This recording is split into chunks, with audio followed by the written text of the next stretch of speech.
Hello students. आज का हमारा टॉपिक है प्रोजेक्टाइल मोशन। आज हम प्रोजेक्टाइल मोशन को अच्छे से समझेंगे। ये टू डायमेंशनल मोशन या मोशन इन प्लेन का टॉपिक है और ये है बहुत इंपॉर्टेंट। हाँ, इससे बहुत सारे क्वेश्चंस पूछे जाते हैं हमारे आईआईटी और नीट एग्जाम में। तो जरा ध्यान से सुनना और अच्छे से इस टॉपिक को समझना। तो प्रोजेक्टाइल मोशन बेटा ये टू डायमेंशनल मोशन।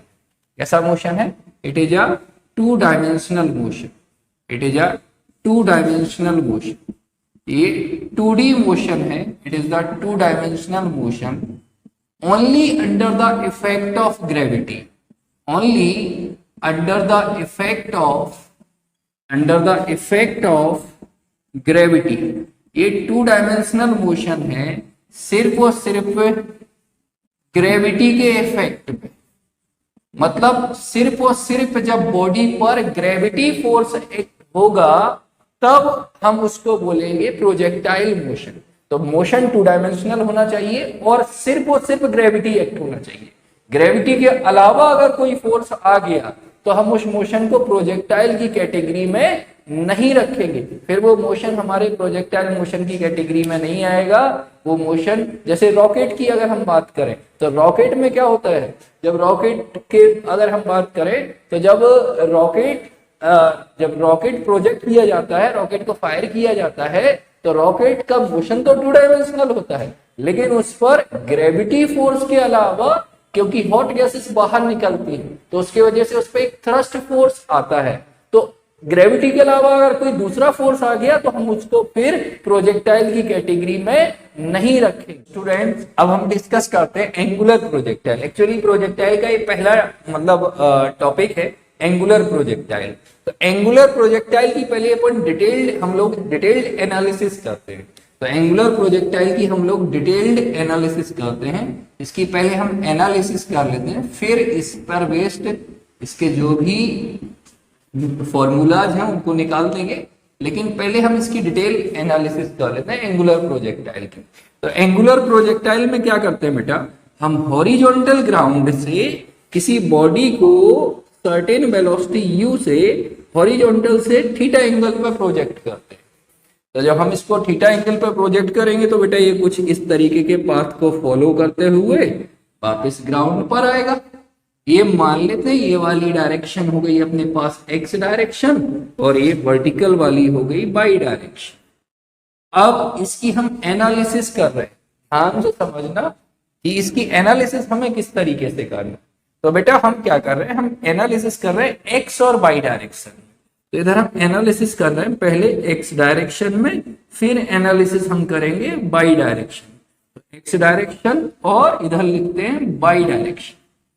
तो एक्स डायरेक्शन और वाई डायरेक्शन में हम इसकी एनालिसिस कर रहे हैं। अब ध्यान से देखना बेटा, जहां से भी वेक्टर क्वांटिटी एंगल बनाती है अगर हम उसको रिजॉल्व करें, इसने एक्स एक्सिस से थीटा एंगल बनाया तो एक्स डायरेक्शन में इसका कंपोनेंट आएगा कॉस कंपोनेंट। जहां से एंगल बनाते हैं वो कंपोनेंट आता है कॉस कंपोनेंट और दूसरा परपेंडिकुलर कंपोनेंट आता है साइन कंपोनेंट। तो ये आया एक्स डायरेक्शन में, इसकी इनिशियल वेलोसिटी का कंपोनेंट आया कॉस कंपोनेंट। तो एक्स डायरेक्शन में जो इनिशियल वेलोसिटी है वो कितनी है, u cos थीटा। अगर हम ध्यान से देखें बाई डायरेक्शन में इनिशियल वेलोसिटी कितनी है, तो बाई डायरेक्शन में इनिशियल वेलोसिटी है u sin theta. X direction में initial velocity u cos theta, Y direction में initial velocity u sin theta. अब अगर ध्यान से आप देखोगे जब ये प्रोजेक्टाइल मोशन हो रहा है तो क्या एक्स डायरेक्शन में क्या इसका कोई एक्सटर्नल फोर्स आ रहा है? क्या एक्स डायरेक्शन में क्या इसका कोई फोर्स आ रहा है जब मोशन कर रहा है? ऑब्वियसली एक्स डायरेक्शन में कोई फोर्स नहीं है। और अगर फोर्स नहीं है एक्स डायरेक्शन में तो एक्स डायरेक्शन में एक्सीलरेशन भी जीरो होगा। So acceleration in x direction is zero.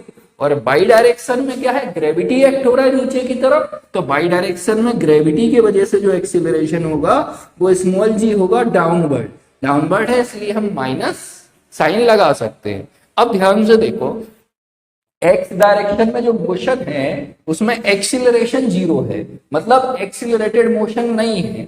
मतलब अगर एक्सीलरेशन नहीं है इसका मतलब वेलोसिटी कांस्टेंट रहेगी एक्स डायरेक्शन में, और वेलोसिटी अगर कांस्टेंट होती है तो मतलब मोशन हुआ यूनिफॉर्म। सो एक्स डायरेक्शन में जो मोशन है बेटा वो कैसा है, यूनिफॉर्म मोशन। तो हमेशा हमेशा ध्यान रखो कि एक्स डायरेक्शन में जो मोशन होता है वो यूनिफॉर्म मोशन होता है। कैसा मोशन होता है, यूनिफॉर्म मोशन होता है। और यूनिफॉर्म मोशन होता है इसका मतलब है कि इसकी एक्स डायरेक्शन में वेलोसिटी कभी भी नहीं बदलेगी। सो वेलोसिटी या x component of velocity remains unchange, x component of velocity remains unchanged और remains same, कभी नहीं बदलने वाली है x डायरेक्शन में वेलोसिटी, वो हमेशा हमेशा u cos थीटा ही होगी।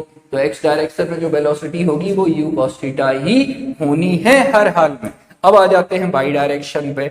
तो अब हम बाई डायरेक्शन को समझिए बेटा। तो अब हम बाई डायरेक्शन पे बात करते हैं कि बाई डायरेक्शन में देखो, बाई डायरेक्शन में इनिशियल वेलोसिटी कितनी है, u sin थीटा है, ग्रेविटी किधर है, नीचे की तरफ है। तो आप बाई डायरेक्शन में देखोगे तो बाई डायरेक्शन की initial velocity u sin theta, gravity नीचे की तरफ है, इसलिए बाई डायरेक्शन की जो वेलोसिटी है वो टाइम के साथ कम होगी।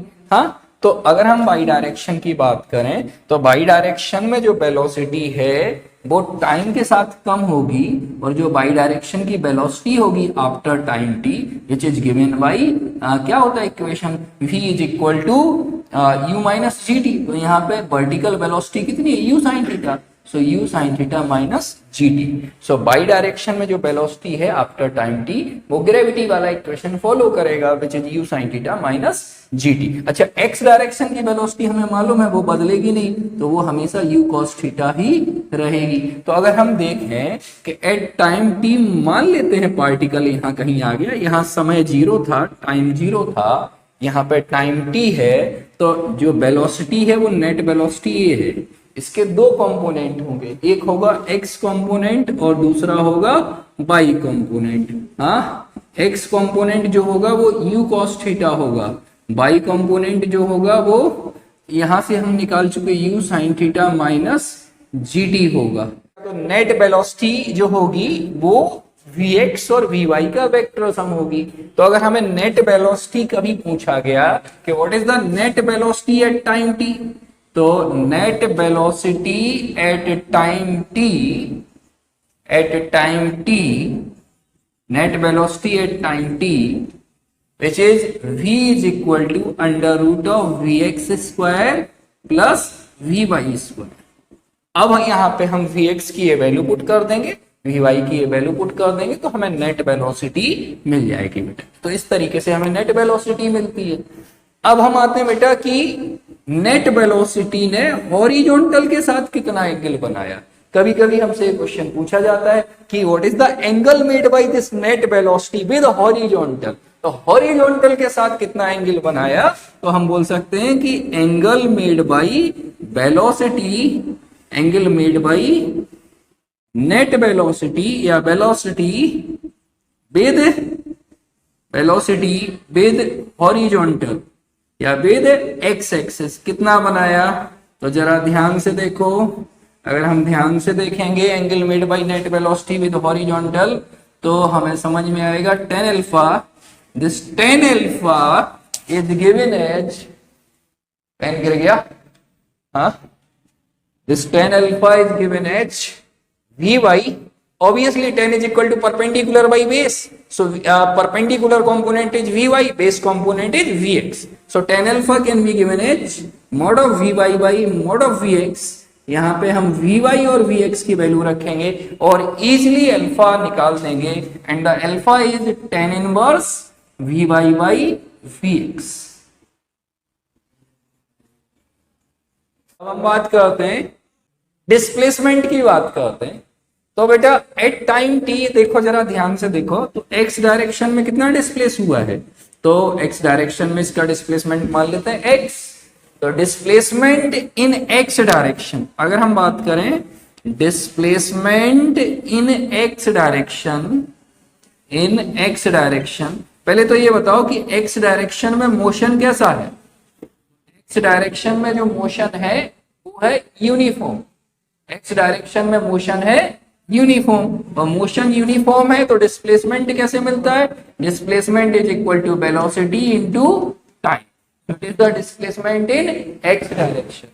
अगर हम देखें ध्यान से, बाई डायरेक्शन में अगर डिस्प्लेसमेंट निकालें तो बाई डायरेक्शन में डिस्प्लेसमेंट कैसे मिलेगा? अगर हम बाई डायरेक्शन में डिस्प्लेसमेंट निकालें तो वो कैसे मिलेगा? जरा ध्यान से देखो बेटा, डिस्प्लेसमेंट इन बाई डायरेक्शन, तो बाई डायरेक्शन में ग्रेविटी है, और ग्रेविटी है तो यूनिफॉर्मली रिटार्डेड इक्वेशन वाला इक्वेशन अप्लाई करना पड़ेगा। तो यूनिफॉर्मली रिटार्डेड मोशन के लिए बाई डायरेक्शन में ये डिस्प्लेसमेंट हुआ बेटा, जरा अप्लाई करो तो यूनिफॉर्मली रिटार्डेड में क्या होगा? By component of velocity UT minus half G T square, you की जगह आपको यू साइन थीटा रखना पड़ेगा। अब इसमें जरा एक एनालिसिस ध्यान से समझना, ध्यान से क्या समझना कि अगर सिर्फ बाई डायरेक्शन को आप देखो तो सिर्फ और सिर्फ अगर बाई डायरेक्शन को आप देखते हो तो बाई डायरेक्शन में initial velocity you sine theta, gravity है नीचे, इसके वजह से इनिशियल वेलोसिटी धीरे धीरे टाइम के साथ कम होती जाएगी। कम होते होते एक पॉइंट ऐसा आएगा जो होगा पॉइंट ऑफ मैक्सिमम हाइट। तो पॉइंट ऑफ मैक्सिमम हाइट पर वर्टिकल कंपोनेंट ऑफ वेलोसिटी क्या हो जाएगी? जीरो। तो ये पॉइंट है बेटा पॉइंट ऑफ मैक्सिमम हाइट, ये पॉइंट है मैक्सिमम हाइट, इससे ऊपर नहीं जाएगा, इससे ऊपर बॉडी नहीं जाएगी। तो इस पॉइंट पर वर्टिकल कंपोनेंट ऑफ वेलोसिटी क्या हो जाएगी? जीरो।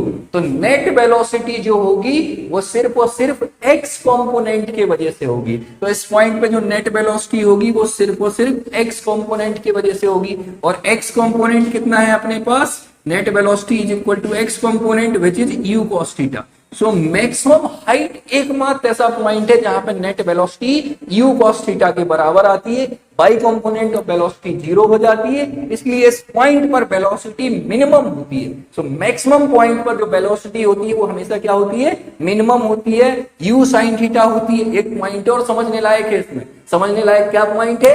क्योंकि वेलोसिटी क्या है? हॉरिजॉन्टल है मैक्सिमम हाइट पे, और एक्सीलरेशन क्या है?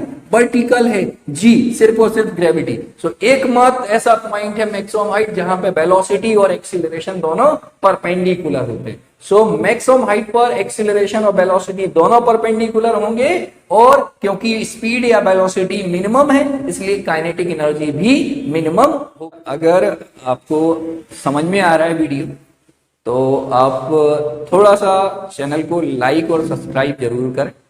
इससे होगा क्या कि आपको आने वाले वीडियो की नोटिफिकेशन मिलती रहेगी और आपके लिए काफी बेनिफिशियल होगा। ठीक है, तो ये जरूर लाइक और सब्सक्राइब करें।